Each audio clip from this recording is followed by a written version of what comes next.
Top to left, Katsiao Yao Lin. This is Stacia Morfin. Inam Munikwas Kusnim Kesknuat. Soyapa Wanikwas Stacia Morfin. What I said is, thank you, Lynn. Welcome. My name is One Who Takes Care of Water, also known as Stacia Morfin. I am owner and operator of Nez Perce Tourism here in Nimipu country. And Nimipu country occupies a large portion of the Pacific Northwest. We cover the states of Idaho, Washington, Montana, Oregon, parts of California, up into Canada, and over in Nevada. So it kind of gives you an idea of how important our landscape is to the people that we are and the people we serve. And so with that, I would also like to introduce you to Jaslyn Begay of Antelope Canyons. Jaslyn, go ahead and introduce yourself, please. Yada sé jazzan begé dhéanaise má éidircíd ní nisle, dil aithní basistín, hascán hazáid daise ché and sinna Jenny daise nella. All right, Katsiaya, thank you. Thank you all for joining us today. I know that you could be anywhere else in the world, but you have taken this 1 hour time slot out of your life to join us in a cultural tourism webinar. And to me, this is very, very important.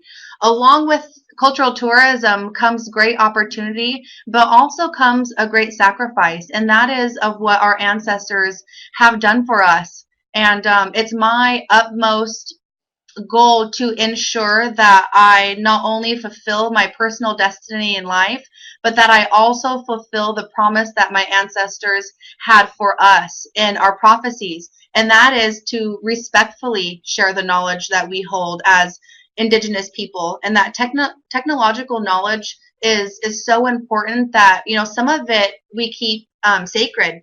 And so these are some of the things that we will discuss during this webinar series. But I want to kind of introduce a little bit more into depth about who I am and who I come from. So I come from two very important families, or I guess you could say bands, within Nimipu country. So I always constantly am reminded of who I am each day. And I do look at the external things a lot as far as our knowledge base, our landscapes, our spiritual connections. But most importantly, I look inside, and that's who I am. So I come from, on my grandmother's side, Lizzie Cayuse. And in a national newspaper, it was said that she was a Nimipu spokeswoman. And she comes from the Redbird band of Nimipu on the Snake River. And then also from my grandfather's side, I come from Chief Pilot Clouds. And he was a Nimipu spiritual leader who controlled or were responsible for the areas on the Snake and the Clearwater rivers. And so if anybody has ever been over to Nimipu country, you'll notice that the amount of landscape that they were responsible for is very vast. It covers, multiple states and multiple regions, in modern day, multiple cities and locations.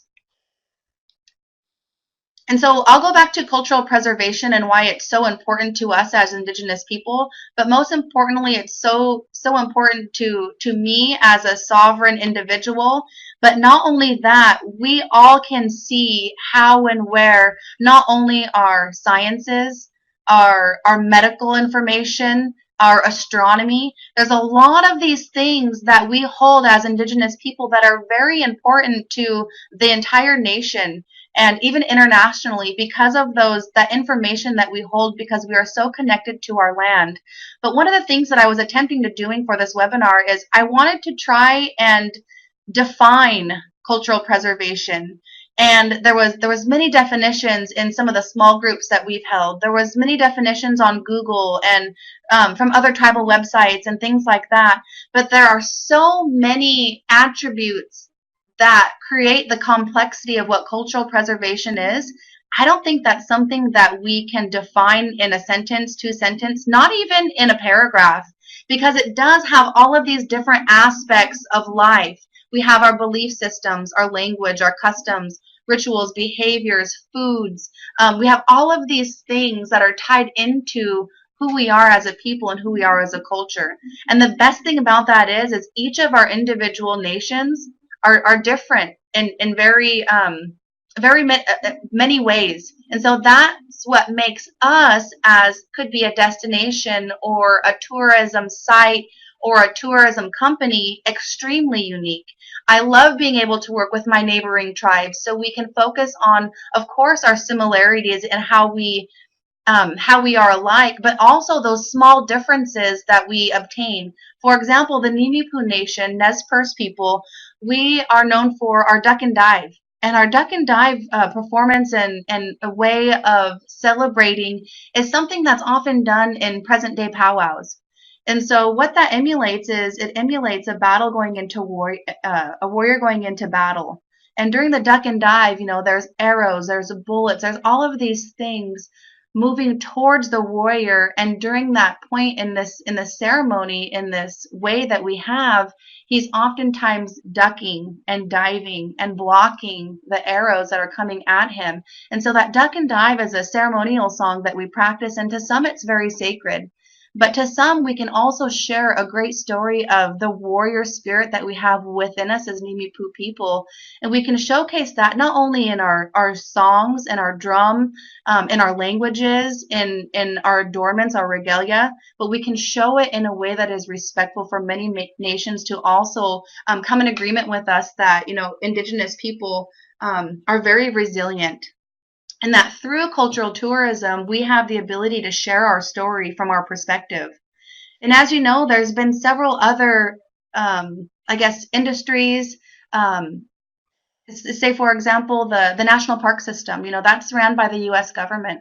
They're sharing our stories, and that's fine if you have those indigenous people of that nation working within those operations, but oftentimes we don't. So again, we have another group of people sharing our story from their perspective, even if they were able to gather some of the information from our elders or some of our cultural experts or from our cultural anthropologists, whatever it might be.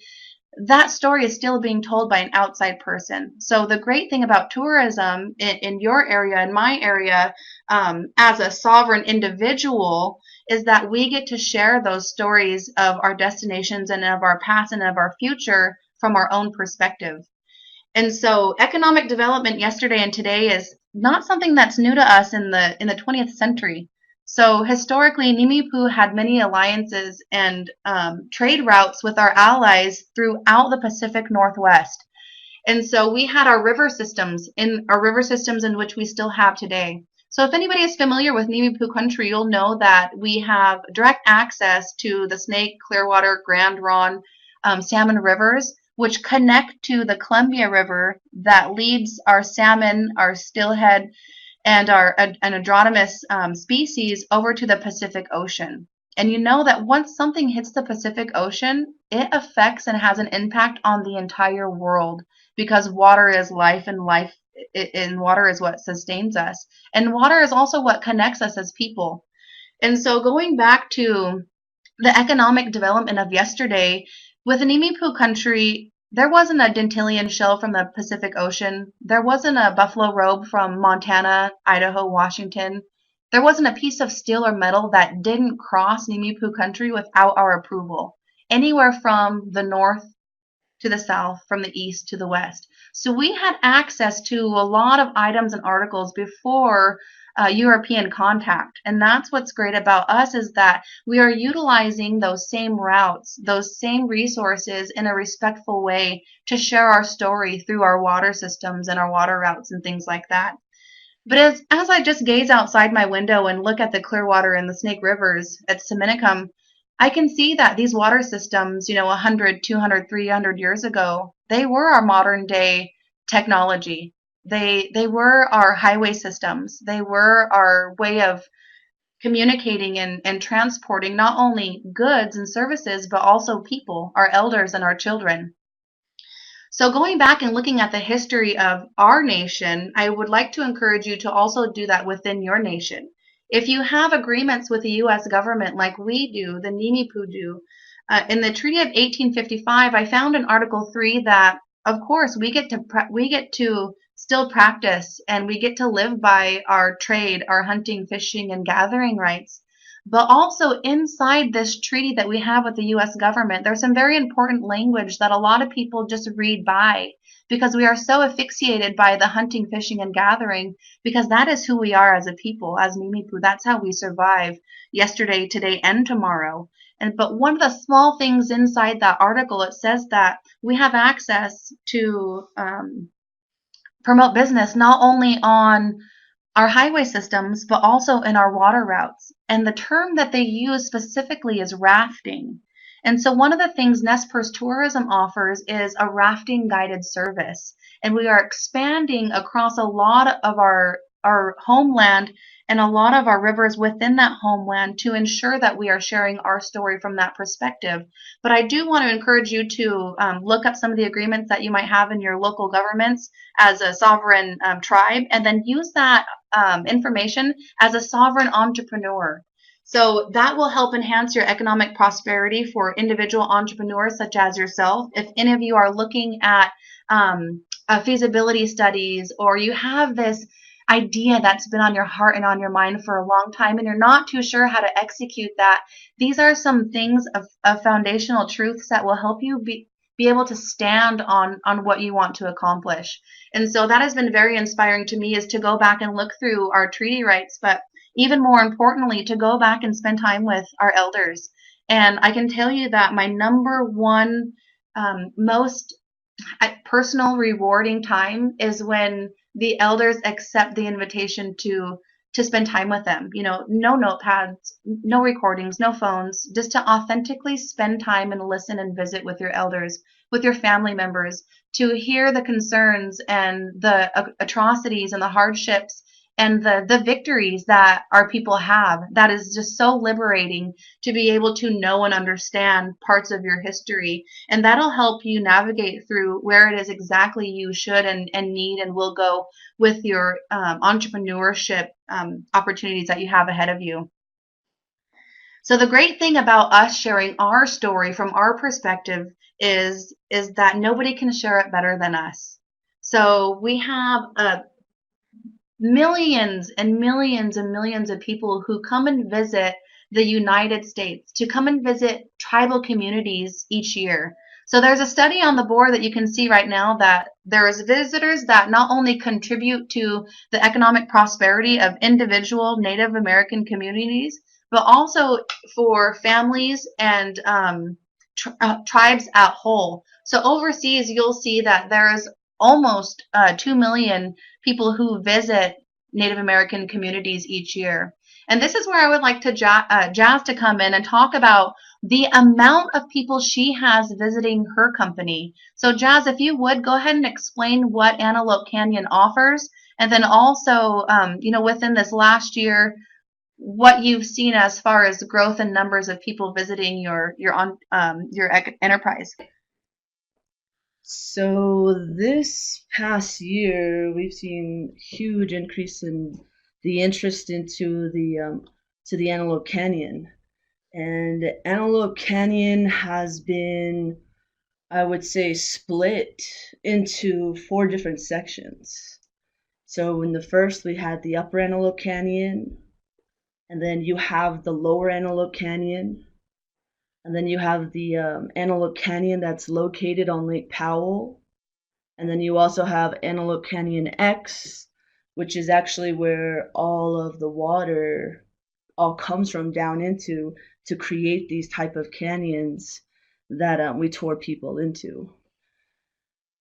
But excuse me. With the amount of people that we get there, I mean, they're not all coming through our company directly. We have about, I would say, 4 other Navajo entrepreneurs who are also, some are family members that have their own companies too, that take people into the Upper Antelope Canyon. And what we do as far as tour guides is take people into the Upper Antelope Canyon. We provide sightseer tours, and we've also provided the photographic tours. Those are the 2 different tour types that we have. On the sightseers tour, they get to go through with the Navajo tour guide, and the tour lasts about an hour to an hour and a half. And that includes the transportation and the tour guide into the Upper Antelope Canyon. There, they actually go through with the tour guide, and the guide is actually teaching them things about the plants that they encounter once they come down into the park, down to the type of rocks, the geological features that we have down inside the canyon there. So they also talk about the history of the Navajo people and how we as Navajo people integrate into the modern world now. So it's a bit of, how would you say it, like balancing to give them a little peek into who we are as Navajo people now compared to back then.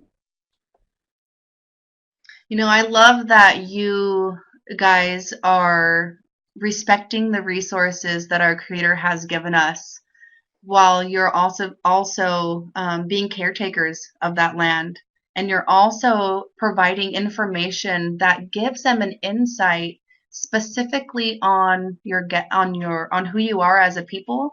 But I can probably guarantee you what you're doing in your guiding training certification program is a lot more has a lot more impact on the Navajo people.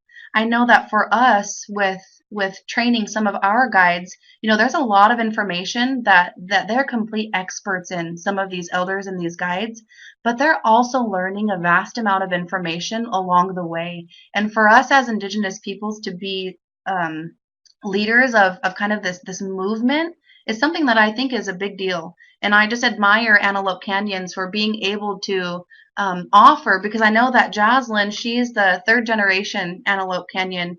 It's a family owned business, and I just look to you guys and praise you guys for what you have done, and that you've been successful and respectful of your neighbors, of your people's information, and then also you've made such a huge economic contribution to the United States, and so I commend you for that. So thank you.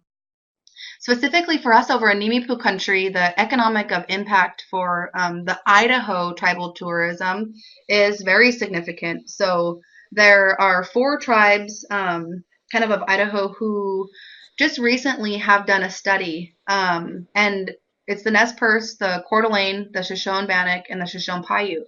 And so those tribes of Idaho own just a little under 1 million acres, and we have about 10 million members who occupy 44 counties in just Idaho. This is just Idaho. So we also have the Nimipu people. We also have enterprises in Washington and other places as well. But it's been stated if the tribes disappear in the state of Idaho, that Idaho would go into a recession, and that the communities surrounding our areas would go into a depression. So we have a very unique tribal status as sovereign members of these nations that we are a part of. And my hope is to encourage and inspire you as a sovereign body to become an entrepreneur. And I hope that this story and this platform that we're utilizing through the webinar series will benefit and strengthen the economic, social, and geological regions. So some of the things that we offer in tribal tourism is job creation and stability, and the preservation of culture. So we work very heavily with our elder to youth mentorships to make sure that our youth, and I call it culture as prevention. And, as Indigenous communities, there are many things that come at us at large, whether it's, addiction, whether it's something to throw you off course of who you are as Indigenous people. But through the cultural prevention practices that we have, this is something that's helping them connect to who they are and their true identity. So prior to starting Nez Perce Tourism this time last year, in the study that I observed, there was over 164 privately owned leisure and hospitality industry businesses just in the Lewis and Clark Valley, just in the specific area where I live. So there was 164 tourism industry related businesses, none of which were owned or operated by tribal entrepreneurs until now. And so this is a huge shift in our paradigm as Indigenous people, that we can take back our story, we can take back our routes, we can take back the things that were taken from us, several years ago, and we can capitalize on that in a way that isn't just about a monetary value. It is about a legacy of identity in who we are as a people. So earlier I talked a little bit about rafting the riverbeds of the Nez Perce across our territorial homeland. So we offer not only rafting tours, but we also offer jet boat tours on the Salmon, Snake, and Clearwater rivers. And then we are going to be expanding our rafting trips on the Selway, Lochsaw, and Grand Ronde. So inside each of these services that we provide, I've also been able to look at other revenue streams. For example, the van rental service.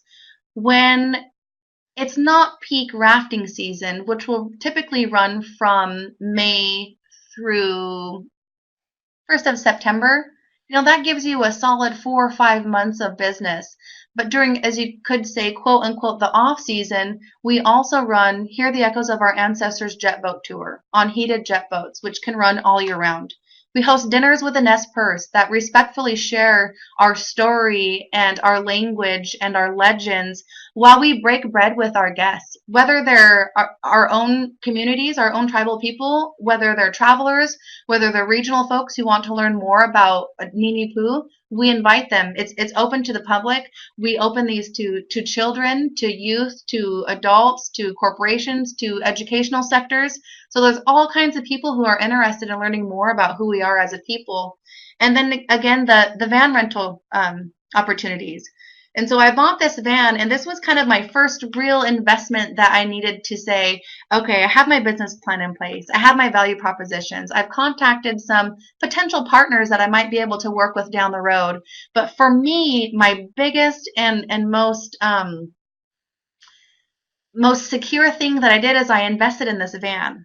And so with that, that was okay. I have a large investment that I have. Now I need to start getting serious, and this is real. So as soon as I purchased the van, I hired a Nez Perce a graphic designer to design the graphics on the van, and I got it wrapped. And so everything that I do, I also try to work with my tribal members, whether it's for a service and expertise or anything. And then if I can't find somebody within my nation who is equipped or has that certification yet, I'll go on to another tribe and I'll start working with another tribal person to help me advance my company so I can also give back to them and empower them and thank them for the services and the things that they offer.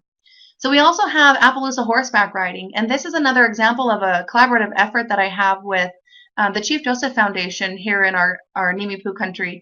And I also have a high interest in working with a couple of other of our horseback riding groups as well, such as My Sweet Appaloosa and the Nez Perce Tribes Horse Program. And so those are some things that we're working out now, but I think that this is going to be an ever-growing industry because Nimi Poo, we are known for our Appaloosa.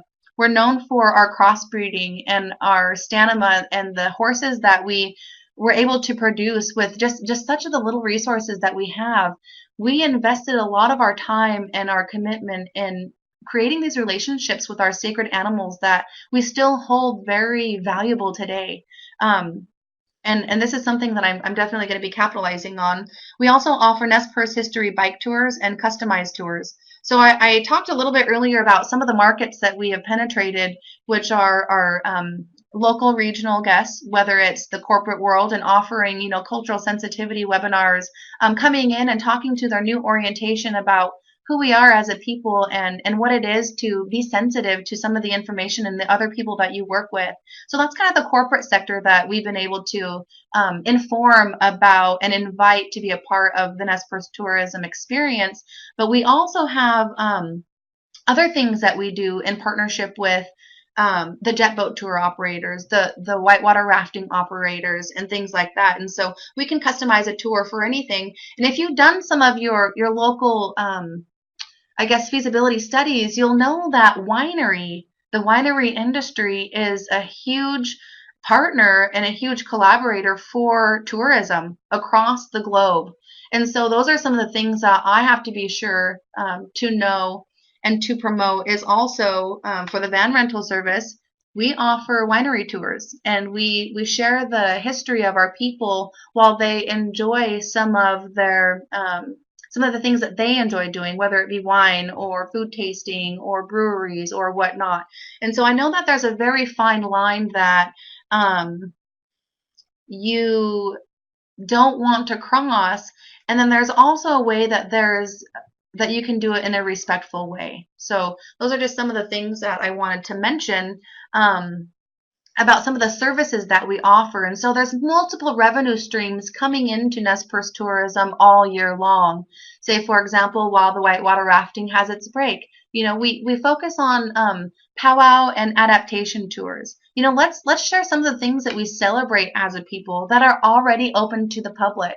So there may be things that are open to the public in your communities that aren't and open to the public and a great time to share this information, but nobody's actually has a host hub of where people can sign up, how they will get there, who is going to be the expert, what is going to be shared. So the celebration of powwow and adaptation tours is something that can easily be done if you have access to events like that in your personal community.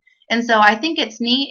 It's respectful. Of course, within that, there's etiquette and norms that we all also follow. So everything has a strategy. Everything has a timeline, an itinerary, a deadline.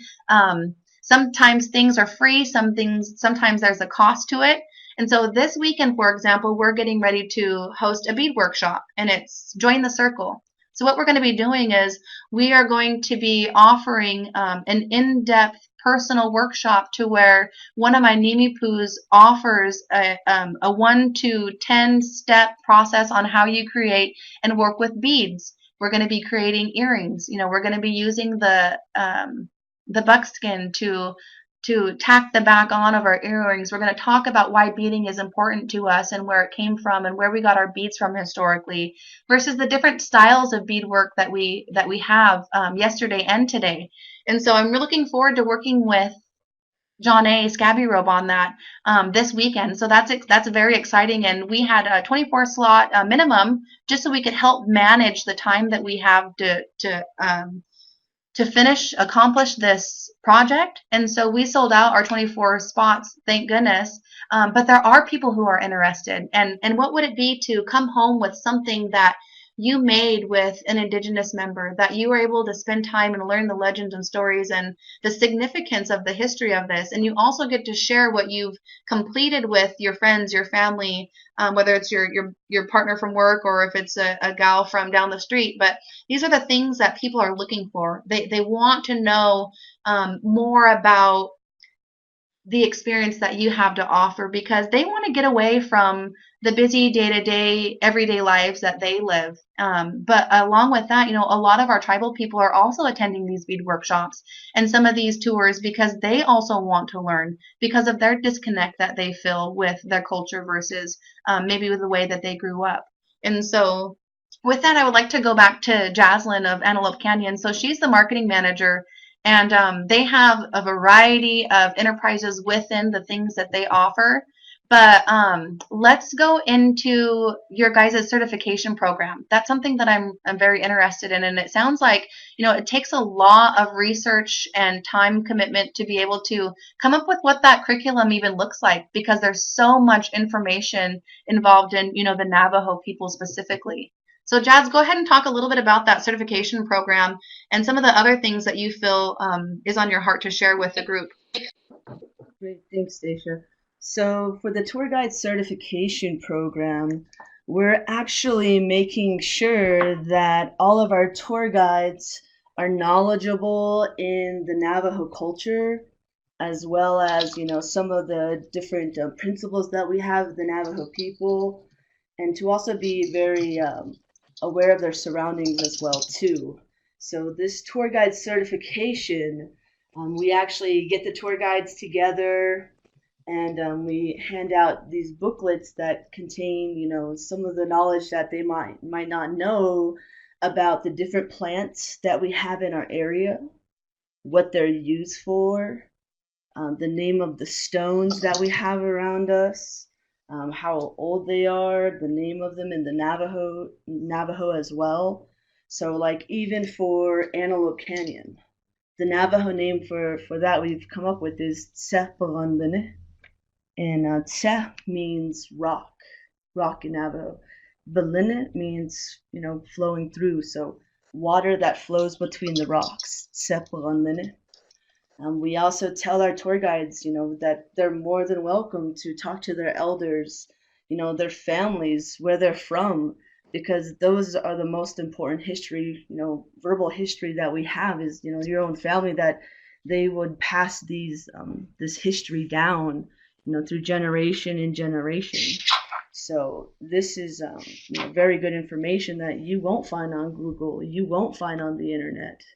Talking to your elders, like you've said, Stacia, that's perfect, because those are the only places where you're gonna get that information that is true, and everyone has their own stories and their own perspective of it as well, and that's very good for them to share too.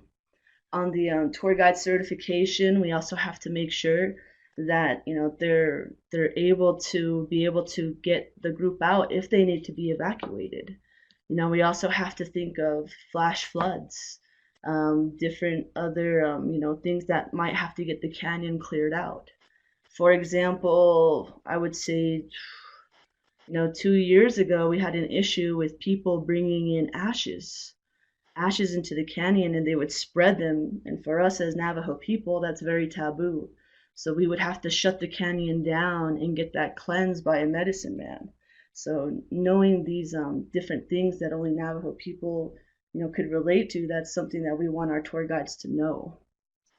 And also, we even making sure that they understand, of course, how to use a vehicle, how to safely transport your visitors when they're coming out to the canyon. So there's so many things that we want to make sure that our tour guides, they're perfect. When the people come to visit us, they're coming to see Antelope Canyon, but they're also coming to see the Navajo people who live around it. And that's going to be us. Who knows the land better than the Navajo people? So our guides, they're very well versed in that as well. I love that. Yeah, so the certification program is something that we've been putting together for Nez Perce Tourism this fall and this winter. And starting March 16th is when we will start training our new employees. So I went from having done 2 years of market research on, okay, is this going to be feasible? Who are my target markets for Nimipu Nez Perce Tourism?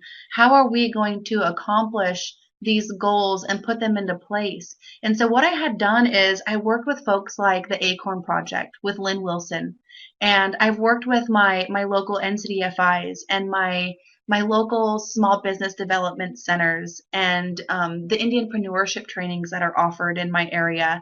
So every single free opportunity that I had and still have to learn, I attend. I sign up for workshops. I oftentimes sign up for webinars through IANTA, through the Acorn Project, whatever it might be.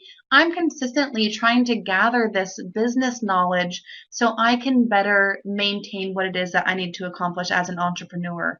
And so, what I did is I looked at each of my market segments very intensely with a microscope. And I said, okay, where are some of these folks who are already traveling to Nimipu country? Where are they coming from? So I looked at those target markets, and one of them for me, and if anybody else is along any of the major river systems where the big river cruise boats pass by or attend or stop near your area, those passengers are very interested in learning more about the indigenous people of the area. They want to meet and they want to shake hands and they want to feel, touch, smell in a respectful way and eat with the people of the area. And so I don't know if anybody's ever traveled to Hawaii or to any other areas where you can see that tourism has gone commercial. And by that, I don't mean that there are still hundreds and thousands and millions of people in some cases visiting these areas, but that story that you're sharing through the amplified storytelling abilities that we have as people are still authentic. And that authentic experience is what people are desiring. And if they happen to catch a photo along the way, great because we have a platform today like no other through social media that will help us enhance our amplified storytelling through their guest experience. So it's very important that the information that we share is historically accurate, is done in a way that protects our people but also preserves our culture. And so as we can see, there are a lot of other people writing books about indigenous people who are indigenous, and they oftentimes get backlash even though the resources are great.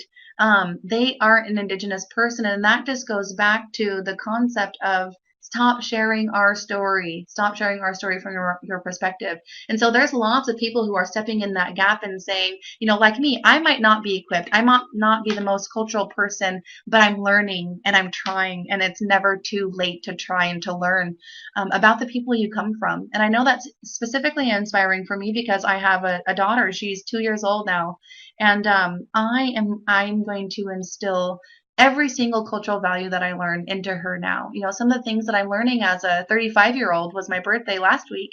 And so I still consider myself, of course, learning every day from my daughter, from my elders, from the community, from the water, from the places we visit. Some of the places we visit are very powerful, and you can feel it even when you travel along the waters.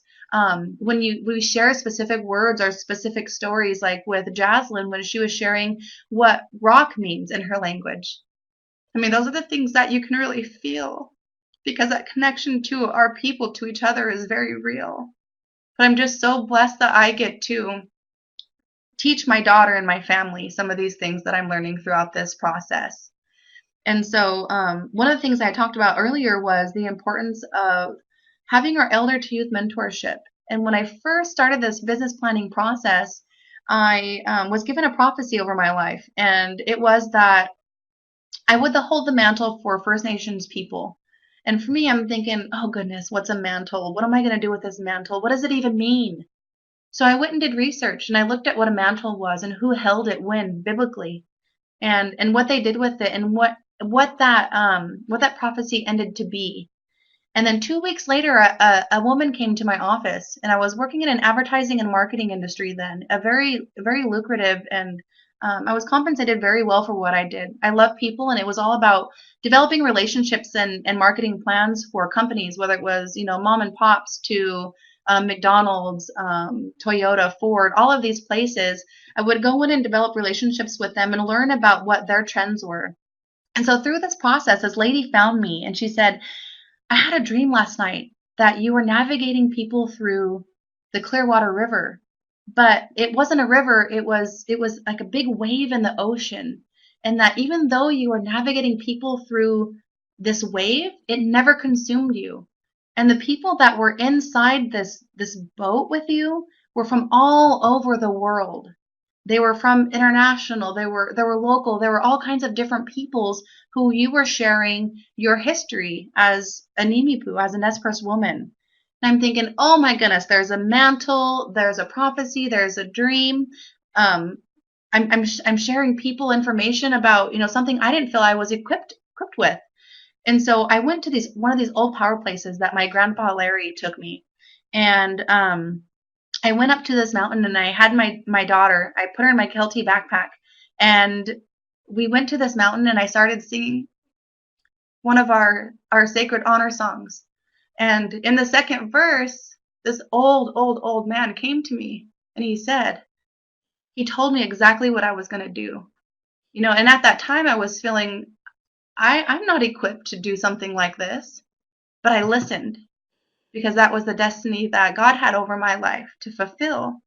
And so what I did is I came off the mountain that day, a little bit worried, a little bit concerned about just not feeling adequate to do something to this capacity.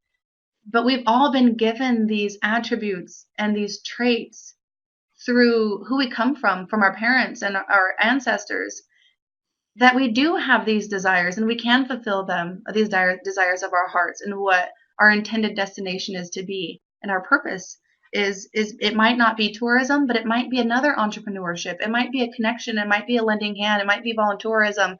It could be something different that you have on your heart, but I want to encourage you to fulfill that and to not stop.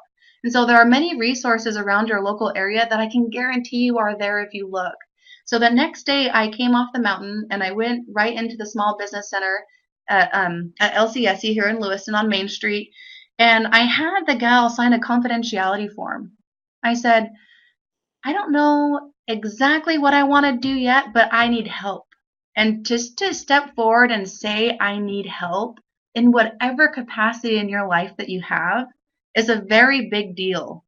And so I went in and I had her sign this confidentiality form, and I was gun ho to start um, this nonprofit. And this nonprofit was called Heartbeat, and it was solely dependable on the relationship we have with our elders and our children.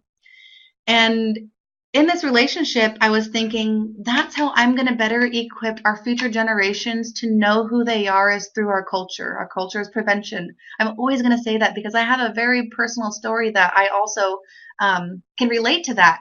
And so with that, I ended up, working with some mentors. Also, one of them is Kim Pate of Indian Collective.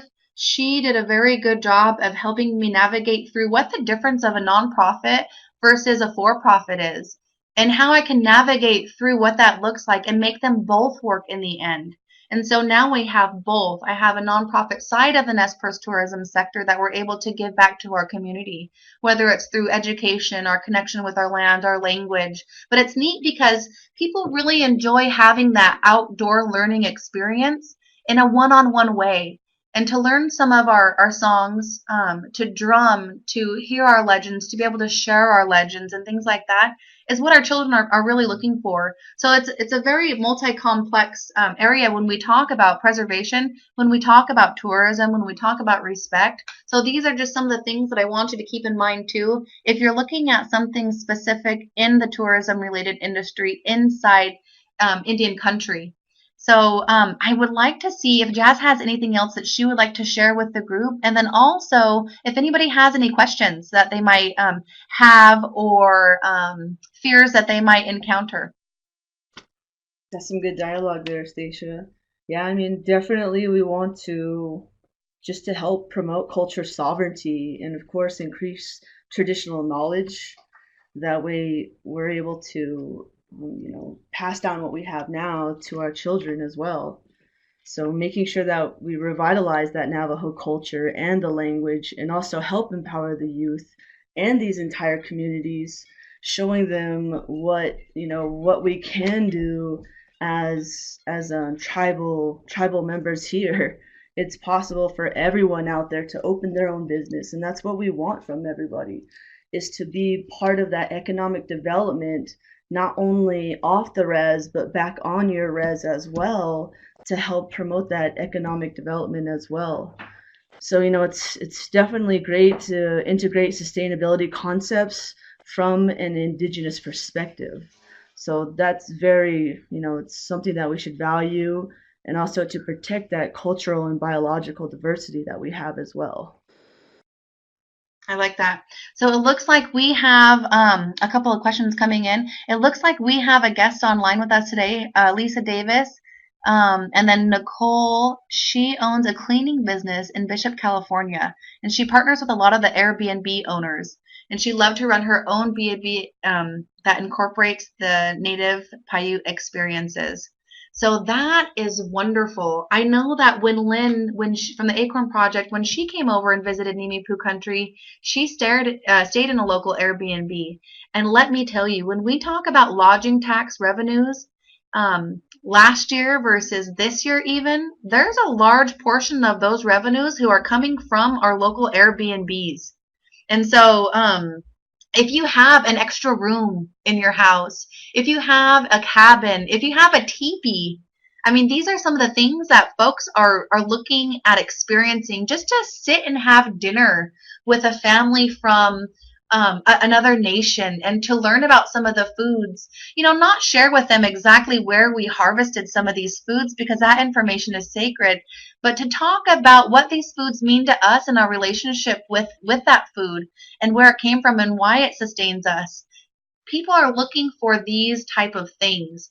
And so I do encourage you to perhaps look at investing maybe a tiny home or something, or somebody that you can partner with on helping share that experience from your perspective, and seeing how that works and how that plays out. But I think that there are a lot of people who are interested in something like that, Nicole. So thank you for being an entrepreneur that you already are, and seeing that there is a big opportunity in Airbnbs. So is anybody else here on the line? Does anybody operate, or does anybody have an Airbnb that they would like to share with us? I do know that the Acorn Project is also offering, I believe, or was offering an Airbnb workshop webinar. So I'm personally looking forward to checking that out as well. So and then it looks like we have another question. Oh, Jazz, and then you had mentioned there's a lot of other people within Navajo country around the Antelope Canyons who are starting to Correct. capitalize on their own enterprises. So has anybody started talking about um, Airbnbs or overnight accommodations within your company, So or who do for you that, for the collaborate with on that? Airbnbs and those type of accommodations, there in my family, we're actually a family of entrepreneurs. We have the Antelope Canyon Navajo tours here.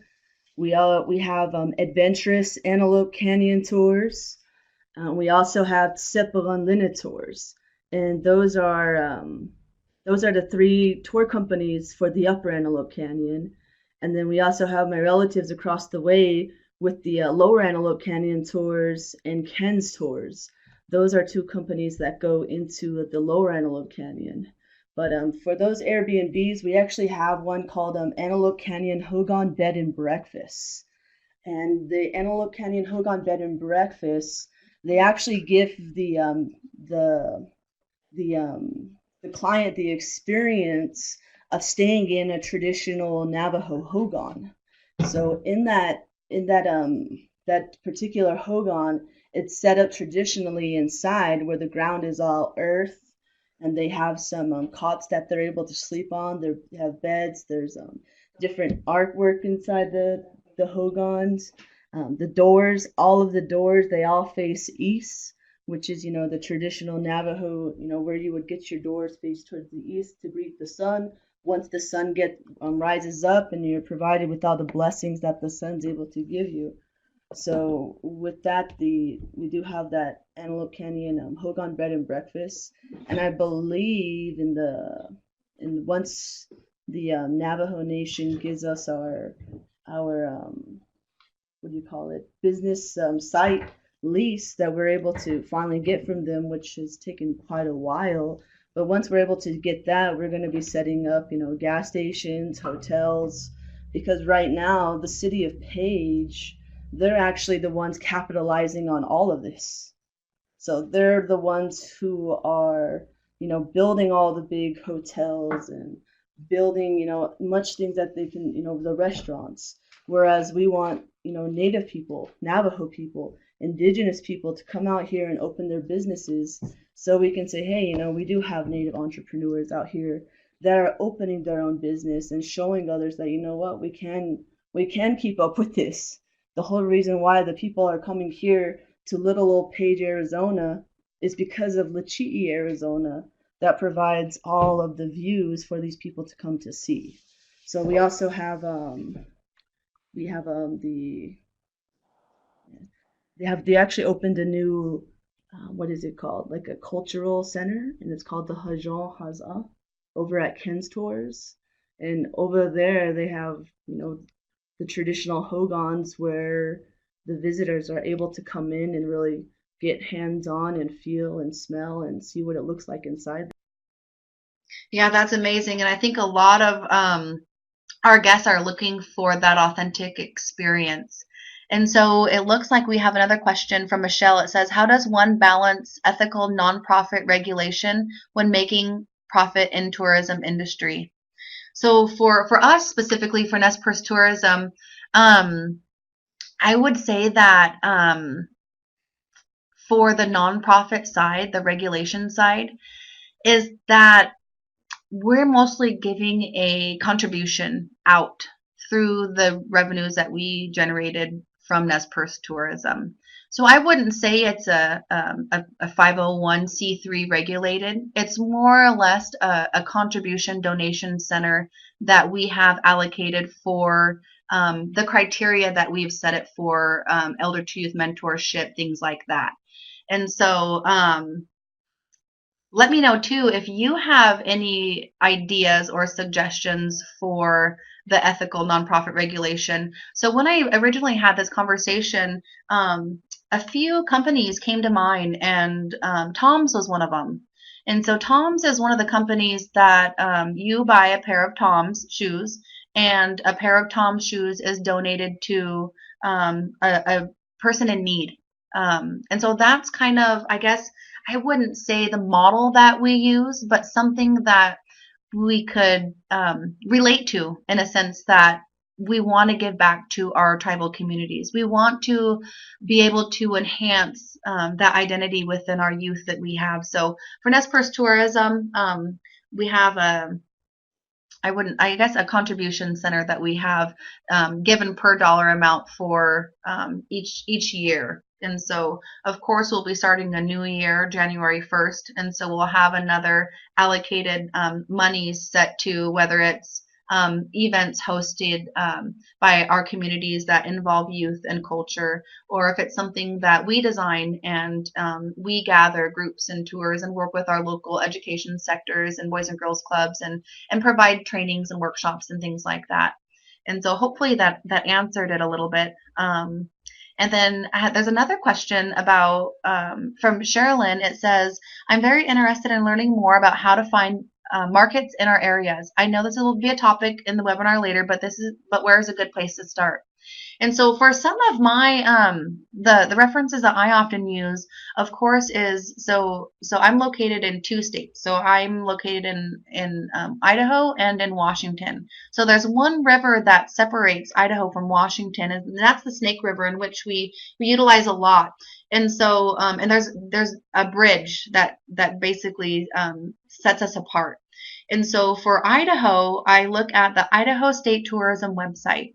So, Sherilyn, whatever state you're from, they have an official state tourism website, and you can go and find a lot of the information that you're looking for your market segments, your generated revenues, your lodging tax, your guests, where they're coming from, where the international guests are coming from, what region in your state they're staying in the most. And then you can put together a plan on how do we get folks from, say, for me, from Boise, that's the state now, is, or the state capital is Boise now. It originally was Lewiston, but after the gold rush moved down south, so did the capital. But along with that is, okay, how do we get folks up here in Nimipu country? So the other tribes of Idaho, the Nimipu and the Coeur d'Alene tribes, we're the ones who are inviting folks to visit our areas from a tourism standpoint. And so there isn't any of the down south tribes that I know of that are promoting tourism yet. And I would like to highly encourage them to do that sometime. But the Idaho State Tourism is a great resource, and so is IANTA. It's American Indian Alaska Native Tourism Association, and they have been doing big things and making great strides. And my hope is that their newest push would be to encourage the individual sovereign entrepreneurs to start their own companies. Because right now, let's face it, when we look around, it's very usual for us to say, I'm relying on my tribe. I'm relying on the tribe to to create jobs, to create a department, to create a job description for me and my family so we can go and work for our tribe. And I just want to highly encourage us as individuals to not rely on our tribe so heavily, to come up with an idea and a plan through some of these resources and start our own. And just like Jazz was saying, and especially within Idaho, for us, I said, if anything were to ever happen to one or all of the tribes in Idaho, we would go into a recession. And sometimes the economic impact does benefit, the employees and things like that for that enterprise. But oftentimes it benefits the community at large. And sometimes it doesn't benefit our tribal people as much, whether it's through taxes, whether it's through guest days, whatever it might be. So those are some of the things that we have to think about as up and coming entrepreneurs or entrepreneurs for years, that we always have that continual learning process. But the Idaho State Tourism, IANTA are great resources. And oftentimes I can find some really good archives in our colleges nearby, whether it's history archives, whether it's master's work archives that people have done studies on. And so a lot of people have dedicated a lot of time to specific things that you might be looking for that have already been accomplished. So you don't have to go out and try and find a lot of those information and those resources yourself, because that's time consuming. But one of the things I did end up doing on my own is that I was able to come up with my own assessment, and we're going to go through this in another webinar series as well. But it was an assessment that wouldn't be normal to your feasibility studies that you would think of. Travel trends, the amount of time people stay. What are they looking for? Things like that. My assessment was specifically for my people. And with that, I asked very hard questions because I want to make sure that I, as an entrepreneur, as a woman, don't ever cross that very fine line of sharing, our sacred versus secret, our commonly known versus our widely shared parts of information. And just to know that, those secret and sacred places are places that we will never promote and never try and sell, I guess you could say. So coming up with those assessments and those questions to make sure that I am aware and equipped of these things that concern people.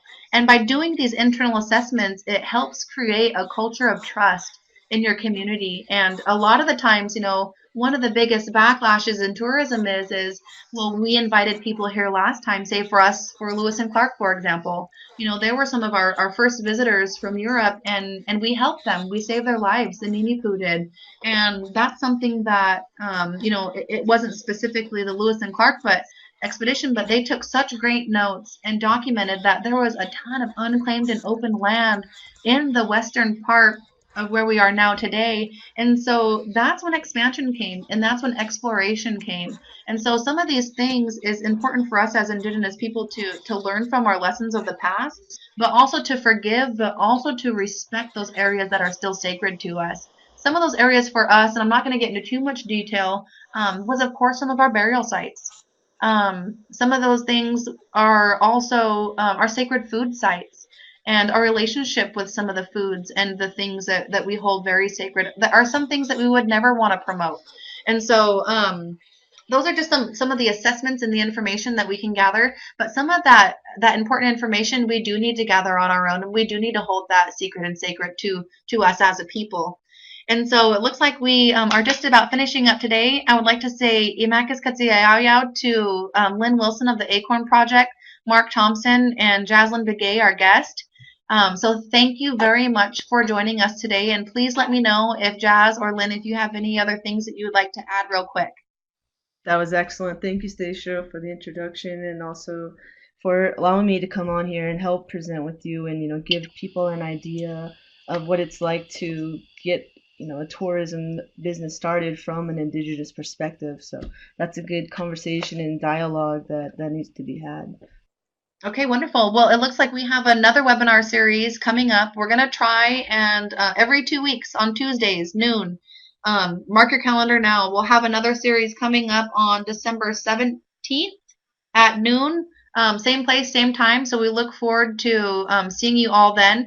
Katsiayao again, and we hope to see you back on the 17th, same place, same time.